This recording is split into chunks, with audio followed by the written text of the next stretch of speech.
No final da década de 1930, a experiência de embarcar em um avião para uma viagem transoceânica era completamente diferente do que é hoje.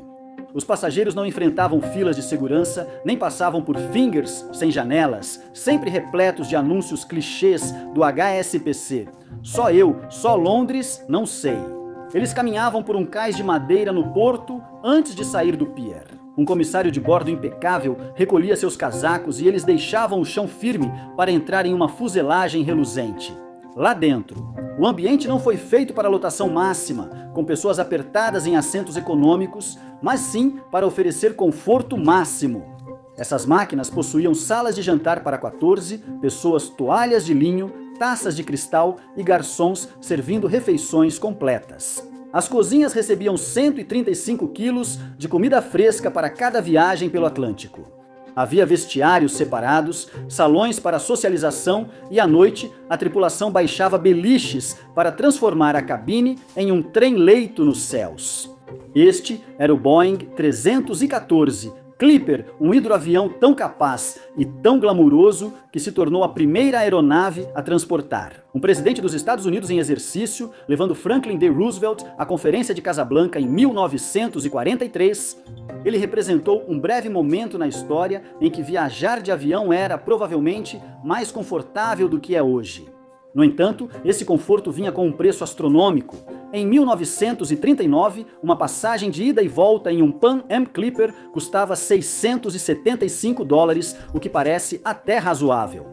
Para comparar, esse valor correspondia ao preço de uma casa modesta e independente nos Estados Unidos. Na época, essas máquinas eram, de certa forma, o auge da aviação. Eram hotéis flutuantes que ligavam continentes. Quando quase todas as pistas eram campos de grama, pareciam a solução ideal para viagens globais, pois podiam pousar em qualquer lugar. Havia água. E bem, há muita água, não é? Então, o que aconteceu com eles agora? Essa é uma pergunta difícil de responder de imediato. Se o mundo tem tanta água, hidroaviões não seriam o transporte ideal? Os motores a jato acabaram com eles? Eram inseguros? Será que eles simplesmente ficaram caros demais? Ou existe uma razão mais complexa? Vamos descobrir. Antes de continuarmos, precisamos definir nossa terminologia, pois hidroavião é um termo genérico que oculta distinções importantes de engenharia. Existem duas formas principais de pousar um avião na água, resultando em dois tipos de máquinas: hidroavião de flutuadores e barco voador. Um hidroavião de flutuadores é basicamente um avião comum, como um Cessna ou The Havilland Beaver, equipado com grandes flutuadores de metal. Em vez de rodas, a fuselagem fica alta e seca acima das ondas. No barco voador, a fuselagem é o próprio barco. Ele pousa com a barriga reforçada na água. Embora vejamos alguns hidroaviões de flutuadores mais tarde, no vídeo de hoje vamos falar principalmente sobre os grandes barcos voadores do tipo casco. Se você observar bem o casco de um barco voador, perceberá isso. Não é apenas um tubo liso, como um Boeing ou Airbus moderno. Ele é moldado como a parte de baixo de um barco de alta performance. A característica mais importante é o chamado degrau. Ao observar o perfil do casco, nota-se uma quebra distinta, como uma dobra na parte inferior, aproximadamente da metade para trás. Esse degrau é engenharia hidrodinâmica. Quando um hidroavião está parado, ele flutua bem fundo na água. Quando o piloto acelera para decolar, a aeronave avança na água, gerando grande arrasto. Com o aumento da velocidade, o casco passa a gerar sustentação hidrodinâmica. Ela se eleva para fora da água e começa a planar pela superfície, apoiando-se apenas naquela seção frontal do casco. Isso é chamado de entrar no degrau e permite que a água se desprenda facilmente do casco, reduzindo sucção e arrasto para que o hidroavião acelere o bastante para voar e evitar que tombe, o que é importante. Ao acelerar um barco enorme esperando que decole, também é preciso estabilidade. Alguns projetos usam flutuadores nas pontas das asas, enquanto outros, como o Boeing 314, utilizam patilhas, estruturas curtas e grossas, parecidas com asas que se projetam do casco na linha d'água. Serviam como estabilizadores na água e facilitavam o embarque dos passageiros, o que era positivo. Porém, toda essa engenharia naval traz uma grande desvantagem. As mesmas coisas que tornam um hidroavião excelente na água o tornam uma porcaria no ar. O casco em V acentuado aumenta a superfície e o arrasto, e o degrau inferior gera turbulência no ar. A estrutura reforçada para suportar o impacto nas ondas do oceano a 130 km por hora era obviamente muito pesada. Do ponto de vista puramente físico, um hidroavião é simplesmente ineficiente. Mas nos anos 20 e 30, essas concessões realmente valiam a pena, porque o mundo era muito diferente naquela época. O mundo antes das pistas de pouso. Ok, para entender por que o hidroavião virou o principal meio de viagem longa. Você tem que olhar para o mundo dos anos 20 e 30 não pelos olhos de um piloto, mas sim pelos olhos de um engenheiro. Hoje, nós consideramos normal que toda grande cidade tenha milhares de hectares de concreto armado plano em suas periferias. Mas, no período entre guerras, isso simplesmente não existia. A aviação ainda usava campos de grama, o que bastava para um biplano leve com correspondências. Para construir um avião comercial maior, de longo alcance, para 20 pessoas e muito combustível cruzando um oceano, era preciso uma pista bem longa e resistente. Construir essa infraestrutura é caro e difícil. Exige comprar o terreno, nivelar colinas, drenar pântanos e despejar milhões de toneladas de concreto. Por outro lado, a natureza já tinha construído todas as pistas de pouso de que você poderia precisar. Oceanos, lagos, rios. O oceano é plano e está basicamente em toda parte. Acho que devo dizer isso com um pedido de desculpas a todos os países sem litoral por aí. Vocês têm lagos. A lógica era irresistível para as grandes potências da época. Para os britânicos, o hidroavião era o elo que mantinha o Império unido. Eles precisavam transportar correspondências, diplomatas e administradores coloniais entre Londres, Índia, África e Austrália, o que levava semanas de navio a vapor. Fazer isso por via aérea exigia direitos de pouso e infraestrutura em dezenas de países, mas, com um hidroavião, essa estrutura já existia. Quase todas as grandes cidades do Império, de Alexandria a Singapura e Sydney, eram portuárias, já possuíam portos, agentes alfandegários e equipes de barcos. Isso levou ao desenvolvimento de hidroaviões como os Short Empire, encomendados pela Imperial Airways, e Qantas. Foram projetados para ser a espinha dorsal do Império Britânico. Transportavam 24 passageiros de dia ou 16 em cabines-leito, além de 1,5 toneladas de correspondências, saltando de porto em porto sem precisar de asfalto. Os americanos, sob o comando de Juan Trippe da Pan Am, entenderam essa lógica e a usaram para dominar os oceanos. Eles queriam superar os navios a vapor e dominar as rotas comerciais do Pacífico e Atlântico. Os primeiros aeroportos internacionais do mundo eram terminais marítimos, não centros no interior. Veja Rose Bay, em Sydney. Inaugurada em 1938 como base de hidroaviões, tornou-se o primeiro aeroporto internacional da Austrália. Ou veja Foynes, na Irlanda. Por anos, esse vilarejo portuário, no estuário do Shannon, foi o centro da aviação, servindo como porta europeia dos clippers transatlânticos da Pan Am. Antes de Heathrow ou JFK, o principal centro de trânsito do mundo ocidental era um ancoradouro no condado de Limerick. Na época, isso fazia total sentido. Se você já tem uma civilização marítima com navios e portos, adicionar aeronaves flutuantes é infinitamente mais fácil do que você imagina. Construir uma rede global de pistas de concreto do zero. Claro, todo esse modelo de negócio depende de uma condição específica, que o mundo não construa essas pistas.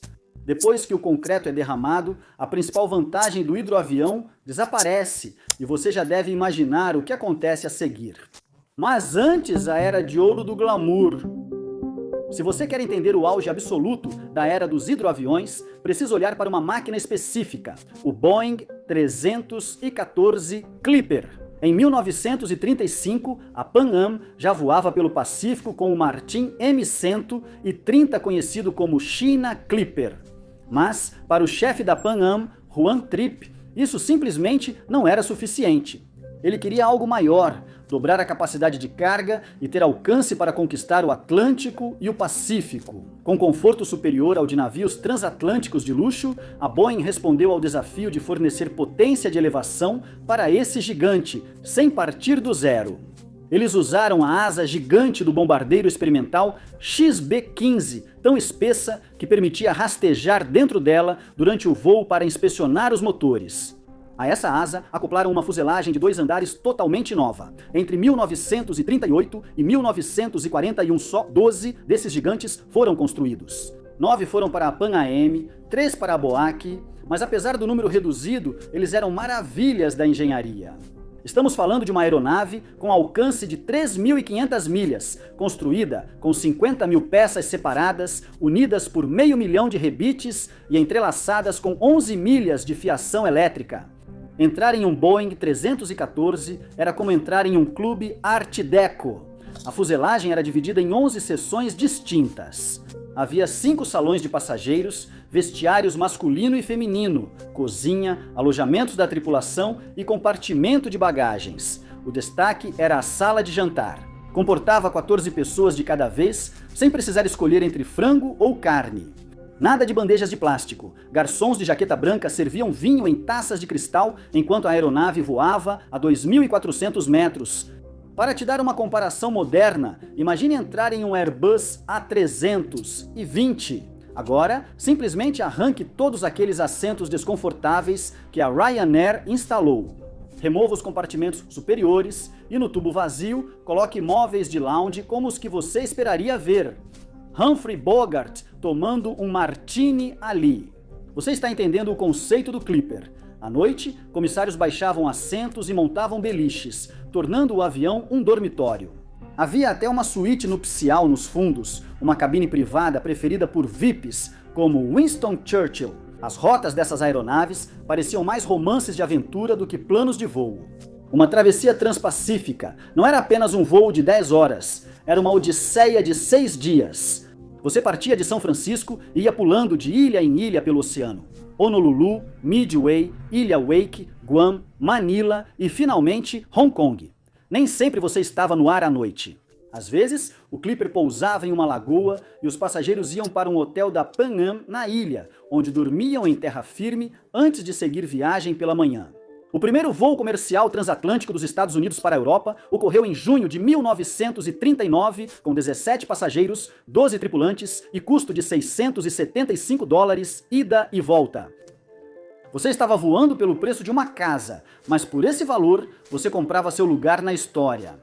Em 1943, o Boeing 314 foi a primeira aeronave a transportar um presidente dos Estados Unidos em exercício, levando Franklin D. Roosevelt à Conferência de Casablanca para se encontrar com Churchill.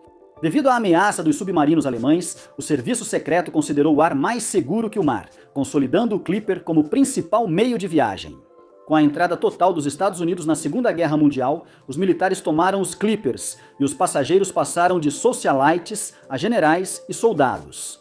Entre o final de 1941 e 1944, esses 12 aviões voaram quase 10 milhões de milhas, servindo como ponte logística rápida para os aliados. Mas, claro, isso teve custos.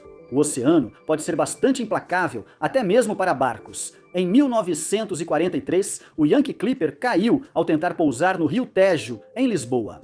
24 pessoas morreram, incluindo o correspondente Benjamin Robertson. A cantora Jane Freeman ficou gravemente ferida, mas sobreviveu. Foi um lembrete brutal de que, apesar de todo o luxo, essas ainda eram máquinas relativamente frágeis, pousando em uma superfície que, você sabe, estava em constante movimento. Quando a guerra terminou, em 1945, os Clippers sobreviventes já haviam percorrido milhões de milhas. Mas a própria guerra que eles ajudaram a combater acelerou a tecnologia da aviação em décadas.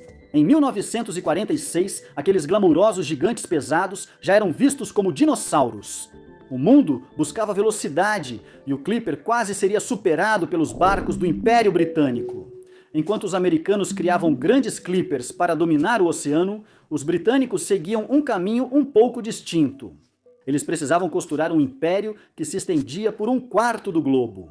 A resposta deles foi o hidroavião Short S-20 e 3 Empire, encomendado em meados da década de 1930 para a Imperial Airways. Um nome bem imponente. Esses eram os barcos da classe C, os iates voadores do Império. Eles eram menores do que o Boeing 314, mas o que lhes faltava em tamanho compensavam em eficiência civilizada. projetados para levar 24 passageiros de dia ou 16 em beliches à noite, além de 1,5 tonelada de correspondências. As descrições internas da época são quase cômicas pela opulência. Os materiais de marketing se gabavam, abre aspas, dos salões mais luxuosos já preparados em uma aeronave, e eles usavam a palavra salões. Nem eram cabines.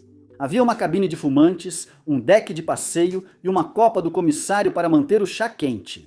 A rede revolucionou as viagens globais, especialmente na Austrália. Em Sydney, é provável que você chegue pelo aeroporto Kingsford Smith, próximo à Baía de Botany.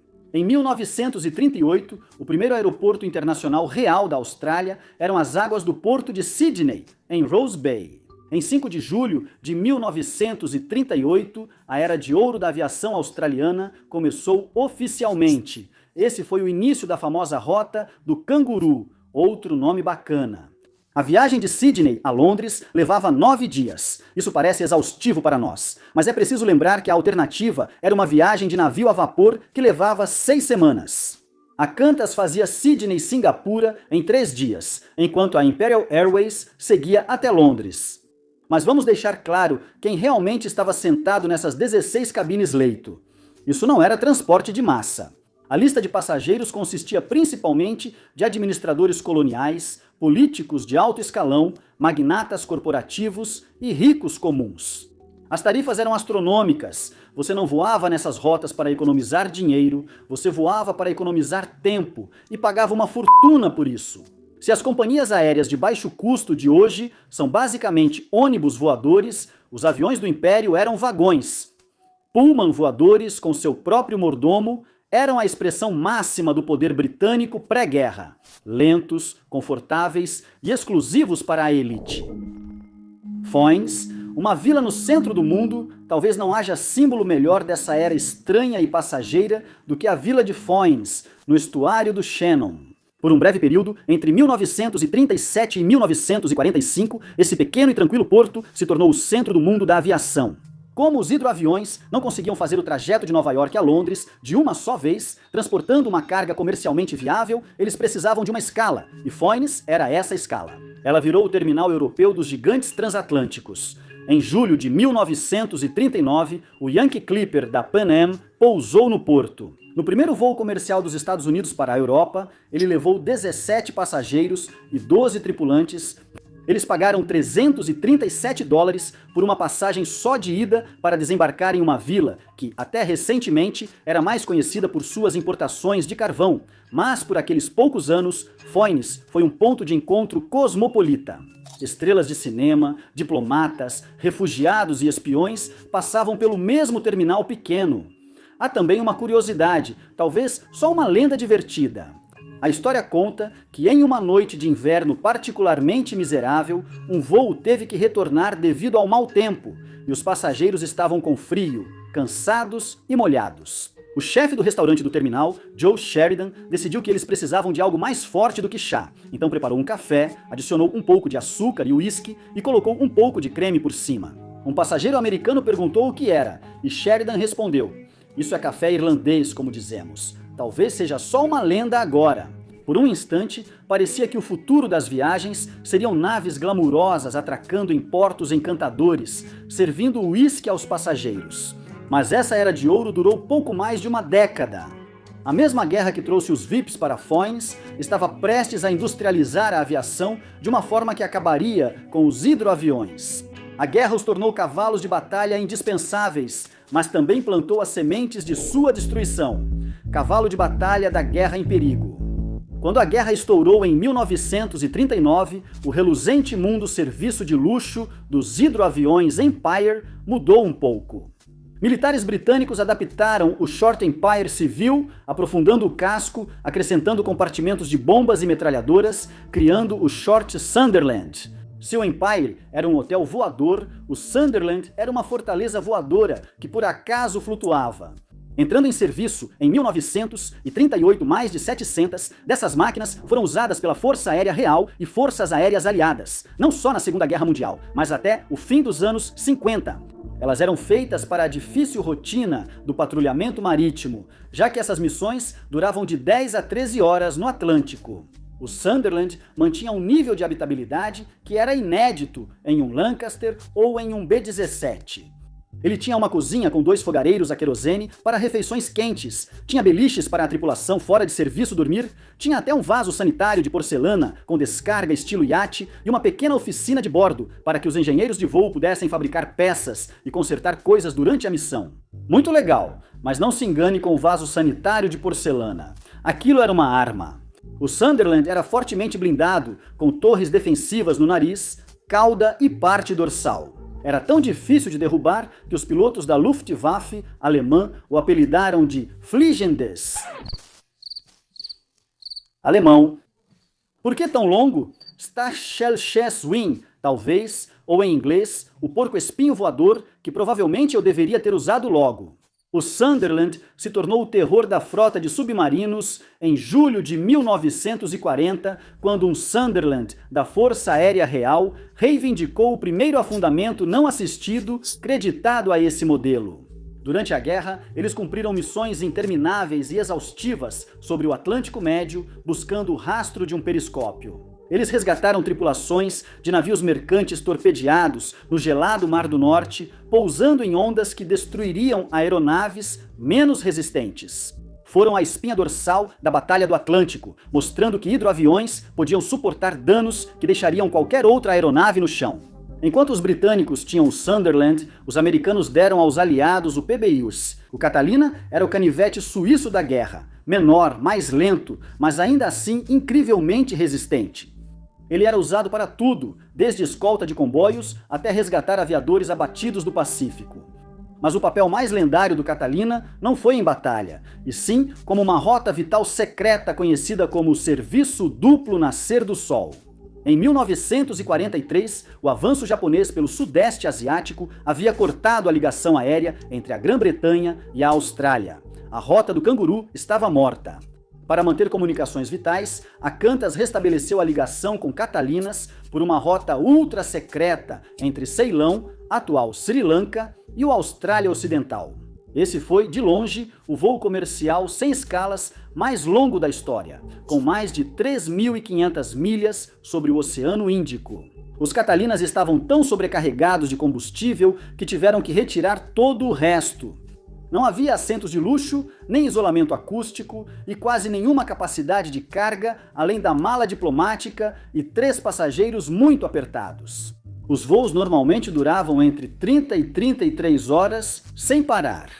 São 33 horas em um tubo de metal barulhento, sem pressurização, vibrando o tempo todo e raramente acima de 1.500 metros de altitude. Eles mantinham silêncio de rádio para evitar caças japoneses e não tinham auxílio de navegação. As tripulações navegavam pelas estrelas à noite e por estima durante o dia, enfrentando turbulência sobre um oceano escuro com a guerra dos dois lados. O serviço recebeu esse nome porque o voo era tão longo que passageiros e tripulação viam o nascer do sol 2 vezes antes de aterrissar. Os que sobreviviam à provação recebiam um certificado de membro da Ordem Secreta do Duplo Nascer do Sol. Permanece um dos maiores feitos de resistência da aviação, mostrando o que é possível com um hidroavião quando não há outra opção. No entanto, não devemos romantizar isso demais. A guerra também expôs brutalmente as vulnerabilidades dessas máquinas. A taxa de perdas era alta. Em 1945, todos os 3 famosos Martin M130 China Clippers, os aviões que haviam desbravado essa rota específica, já não existiam mais. Um sumiu sem deixar rastros, outro colidiu com uma montanha e o terceiro quebrou ao pousar. O acidente do Yankee Clipper em Lisboa também foi marcante. Ao pousar um objeto de metal de 40 toneladas na água a 130 km por hora, a margem para erro é mínima. Acertar uma onda ou um tronco submerso não é como passar por um buraco na estrada. É, realmente ruim. Ao fim da guerra, os hidroaviões mostraram seu valor como recursos vitais, bombardeiros, mensageiros e aeronaves de resgate, cumprindo todas as funções exigidas. Mas a guerra mudou o mundo de um jeito que logo tornaria a existência deles muito difícil. A infraestrutura do planeta havia mudado e o hidroavião estava prestes a se tornar um herói sem lar. Gigantes do pós-guerra e o lento declínio. Se a era pré-guerra foi a Era de Ouro, o período imediatamente após a guerra foi a Era dos Dinossauros. Foi uma época em que engenheiros, talvez embriagados pela própria ambição, olhavam para o mundo em mudança e diziam: não, não, não, o que a gente realmente precisa é só de um barco maior, pessoal. A expressão máxima dessa negação foi o Saunders Roe SR-40 e 5 Princess. Voando no início dos anos 50, a Princesa foi o maior hidroavião totalmente metálico já construído. Era uma máquina de beleza e complexidade impressionantes. Ela tinha um casco pressurizado de dupla bolha, uma enorme cauda tripla e uma envergadura de asas que poderia sombrear uma pequena vila. Para tirar essa fera da água, ela usava 10 motores turbohélice Bristol Proteus. Ela foi criada para oferecer luxo máximo na travessia transatlântica, levando mais de 100 passageiros com conforto pressurizado. Mas havia um problema. Quando o Princess fez seu voo inaugural, em 1952, o mundo para o qual foi criada já não existia. Na guerra, a aviação mudou e aeroportos com longas pistas de concreto apareceram em todos os lugares. Os novos jatos comerciais, como o de Havilland Comet, eram mais rápidos, voavam mais alto e não precisavam de um mar calmo para pousar. A Princesa era uma solução para um problema, onde pousar aviões grandes já havia sido resolvido pelo concreto. 3 fuselagens foram construídas, mas nenhuma jamais transportou um passageiro pagante. Elas foram colocadas em armazenamento, apenas ficando guardadas enquanto possíveis compradores chutavam os pneus, embora eu ache que nem haveria pneus. Esse é justamente o ponto. Houve rumores sobre uma propulsão nuclear e interesse da Marinha dos Estados Unidos, mas nada vingou até que uma oferta séria finalmente surgiu. Com o tempo, o ar úmido britânico corroeu os cascos parados, tornando-os inseguros. Os 3 foram desmontados e, como notou um escritor de aviação da época, a era dos hidroaviões havia acabado. E não podemos falar de gigantes sem mencionar brevemente o Howard Hughes H-4 Hercules, mais conhecido como o Spruce Goose. Observação: eu já sentei na cadeira do capitão daquela coisa. Foi incrível, é absolutamente gigantesco. Não a cadeira do capitão, que é de tamanho normal, mas o avião. Ele era ainda maior do que o Princess, feito principalmente de madeira, e voou exatamente uma vez por cerca de 1 minuto.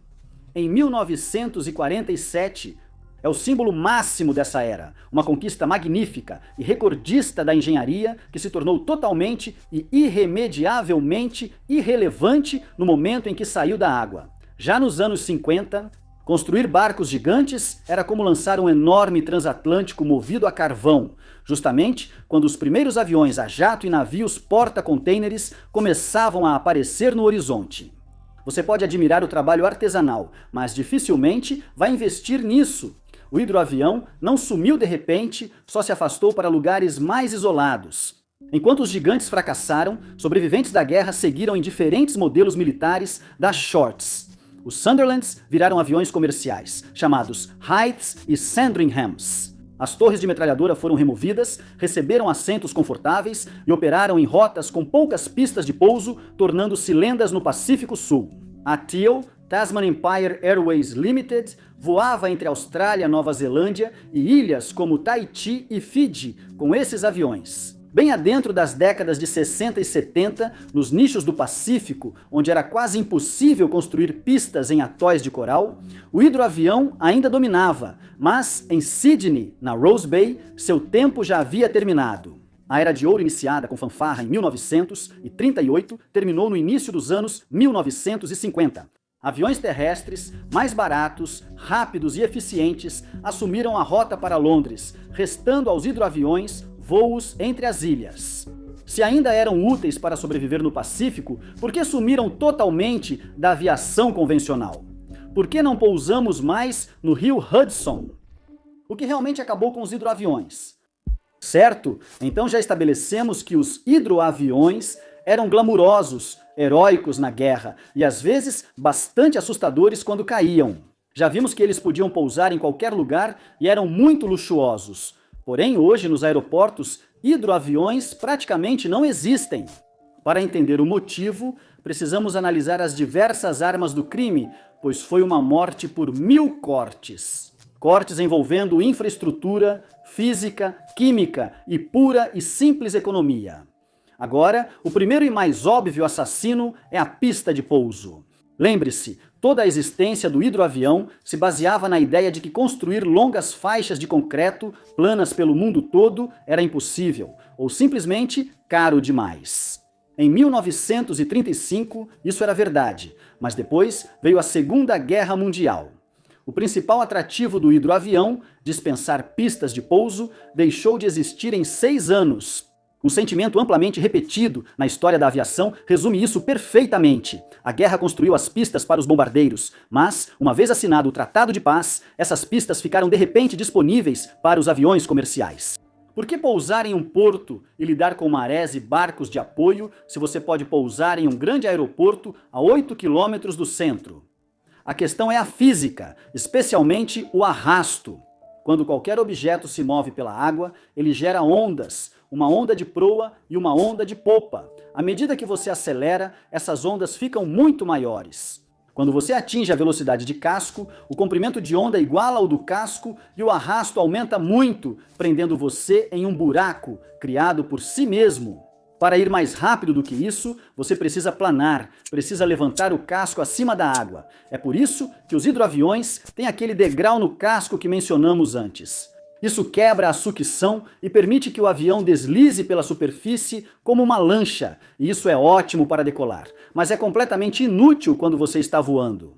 Pense assim, é como tentar correr empurrando uma banheira de ferro em uma piscina, mas, se projetada direito, ela pode planar na água se você empurrar rápido o bastante. Mas ao tirá-la da água e tentar correr, ainda está carregando uma banheira pesada, não está? No ar? Esse casco em forma de barco é desastroso, volumoso e pouco aerodinâmico. O formato em V, acentuado, corta as ondas, mas cria mais superfície, aumentando o atrito com o ar e o arrasto. O degrau que ajudou a decolar gera um bolsão de turbulência atrás.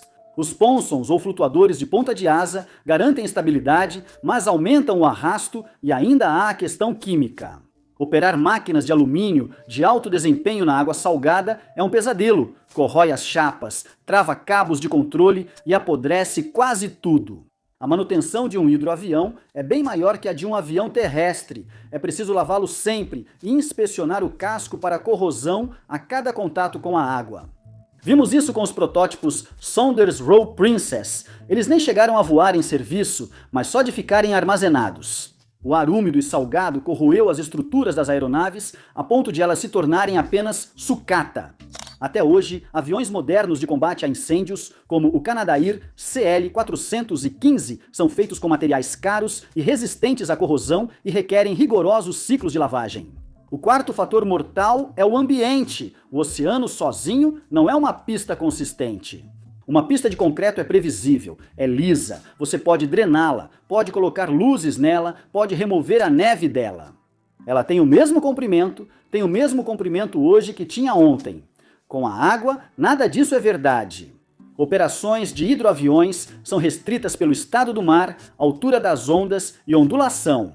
Se as ondas estiverem altas, não dá para decolar. Se a ondulação for forte, não dá para pousar. Você pode voar 3.000 milhas pelo Atlântico e chegar ao porto de Foynes, mas as ondas de 2 metros impedem o pouso. Projetos modernos, como o grande anfíbio AG-600 da China, são divulgados como aptos a operar em ondas de até 2 metros. Isso parece impressionante até você perceber que, em mar aberto, ondas de 2 metros são apenas um dia comum. Mas o golpe final, o que realmente selou o destino, foi a economia. No fim das contas, a aviação é um negócio. O modelo do hidroavião foi construído com base na escassez e no luxo. O Boeing 314 transportava 74 pessoas ou 40 em cabines-leito. Ele voava a cerca de 240 km por hora. Tinha uma tripulação grande, consumia muito combustível e levava dias para chegar a qualquer lugar. Após a guerra, aviões terrestres como o Lockheed Constellation, Corrente Contínua, 6 e depois jatos como o Boeing 707 mudaram essa equação. Eles levavam mais pessoas, voavam o dobro da velocidade e com bem menos arrasto, pois velocidade é dinheiro. Se um jato pode voar de Nova York a Londres em 7 horas, ele pode voltar no mesmo dia. Um hidroavião leva 20 horas e fica parado por dias. As companhias aéreas deixaram de vender poucas passagens de luxo para a elite e passaram a vender centenas de passagens econômicas para a classe média. O hidroavião era ótimo para o primeiro modelo, mas ruim para o segundo. Eles eram o Concorde dos anos 1930, máquinas absolutamente incríveis, verdadeiros triunfos da engenharia e símbolos de orgulho nacional.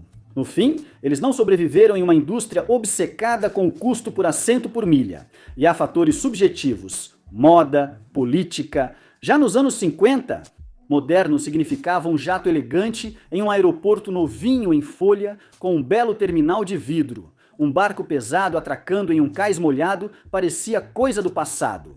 Corrosão. Terrenos à beira-mar em grandes cidades tornaram-se incrivelmente valiosos para o mercado imobiliário, não para terminais de hidroaviões barulhentos. Os vizinhos não queriam 4 motores radiais roncando ao nível do mar. Eles queriam os aviões lá no aeroporto, bem longe do centro da cidade. Assim, o hidroavião perdeu sua única grande vantagem, a ausência de pistas, mas continuou com todas as suas desvantagens, o arrasto, o peso, a corrosão e a dependência do clima. Ele entrou em uma era onde velocidade e eficiência eram reis e só tinha luxo e nostalgia para oferecer. Os sobreviventes, hidroaviões modernos e anfíbios. Mas o hidroavião, na verdade, não morreu. Ele só mudou de carreira, tirou o smoking, vestiu um colete de operário e foi trabalhar. Nos únicos lugares onde ainda não existem pistas, florestas em chamas e oceanos disputados. Se quiser ver um hidroavião em ação hoje, não vá a um terminal de luxo em Nova York, mas a um incêndio florestal no Mediterrâneo ou América do Norte. Este é o domínio de algo chamado Super Scooper, especificamente o Canadair CL-415.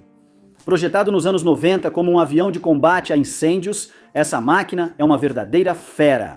Ele não pousa para encher seus tanques, ele faz um toque e arremetida na superfície da água. O piloto leva a aeronave até um lago ou o oceano a cerca de 70 nós, deslizando sobre as ondas. Enquanto sondas internas coletam mais de 6.000 litros de água, isso equivale a aproximadamente 1.600 galões em apenas 12 segundos. Em seguida, ele acelera os motores, sobe e despeja essa carga diretamente sobre o fogo. Cerca de 95 dessas aeronaves foram construídas servindo na França, Itália, Grécia e em outros lugares. Eles são tão eficazes que a de Havilland, do Canadá, desenvolve agora um sucessor modernizado, o DHC-500 e 15 Firefighter. Ela possui aviônicos e sistemas atualizados e a nova máquina foi projetada para realizar de 70 a 80 lançamentos de água em uma única missão de 4 horas. O plano é que ele voe até 2027 com entregas em 2028. Isso mostra que, mesmo com o mundo em chamas, o melhor pista ainda é, de certa forma, o lago mais próximo. E se você quiser um vídeo sobre esses aviões, porque eu meio que quero, provavelmente vamos fazer de qualquer jeito, me avise nos comentários abaixo.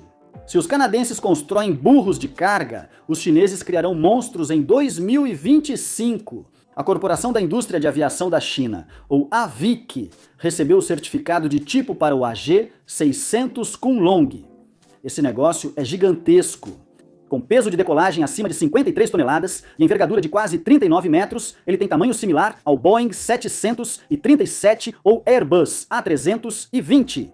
A China o posiciona como o maior avião anfíbio operacional do mundo. Caramba, um 737, isso é um avião enorme pousando em um lago.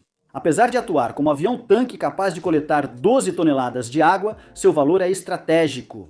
Projetado para busca e resgate marítimo e para patrulhar as águas disputadas do Mar do Sul da China. Opera com ondas de até 2 metros, permitindo abastecer ilhas remotas ou resgatar marinheiros além do alcance de helicópteros. Isso prova que, em certos papéis, o grande hidroavião ainda faz sentido. Por outro lado, tornou-se também o brinquedo definitivo. Empresas como a Icon Aircraft já construíram mais de 200 de seus anfíbios leves esportivos, Ai, Yami e Owa. A5. Esses não são aviões feitos para eficiência ou alcance, eles são basicamente para diversão. São os jet skis do céu, feitos para que pilotos de fim de semana pousem em enseadas e façam piqueniques. Nesse porte, o arrasto e o peso extras não fazem diferença. Porque você não busca lucro, só diversão. Às vezes o passado nos lembra como os antigos gigantes eram impressionantes. Recentemente, o Philippine Mars, um dos últimos hidroaviões da Segunda Guerra Mundial, realizou seu voo final até a Baía de São Francisco, rumo à aposentadoria. No Museu do Ar e Espaço Pima, assistir esse Leviatã de 117 pés e 76 mil libras taxiar pelo Porto Moderno é uma experiência surreal. Então isso significa que estamos à beira de um renascimento dos hidroaviões? Estamos prestes a abandonar as pistas e voltar ao romantismo dos portos? Bem, você provavelmente já imagina que a resposta é não. Não exatamente, mas a ideia está meio que voltando, só que de uma forma muito estranha e muito moderna. Entra em cena o conceito de planador marítimo, defendido por empresas como a Regent. Esses não são hidroaviões no sentido dos anos 1900 e 30 são veículos totalmente elétricos que exploram algo chamado efeito solo. Eles operam exclusivamente sobre a água em 3 modos. Em baixas velocidades, eles flutuam em um casco como um barco. Conforme aceleram, sobem em hidrofólios, cortando as ondas e em alta velocidade decolam completamente, voando sobre uma almofada de ar a apenas alguns metros acima da superfície. E a proposta é bem inteligente. Ela combina a velocidade de uma aeronave com a conveniência de um barco. Você só precisa de um cais, não de uma pista. É como pegar o conceito original de hidroavião e dizer tudo bem. Aceitamos que a física nos limita ao tentar voar alto com um casco pesado, que é basicamente um barco. Então, não voaremos alto, apenas rápido e de forma econômica, logo acima da água. Mas olha, vamos ser realistas, isso vai substituir o Boeing 777 ou o Airbus A350. Não, definitivamente não vai. O mercado de viagens de longa distância sobre a água é totalmente dominado por jatos, e há um bom motivo para isso. A eficiência, velocidade e economia de escala da rede global de aeroportos são impressionantes. Você não vai ver um retorno aos dias em que levava 6 dias para cruzar o Pacífico, não importa o quão bonitas sejam as toalhas de linho.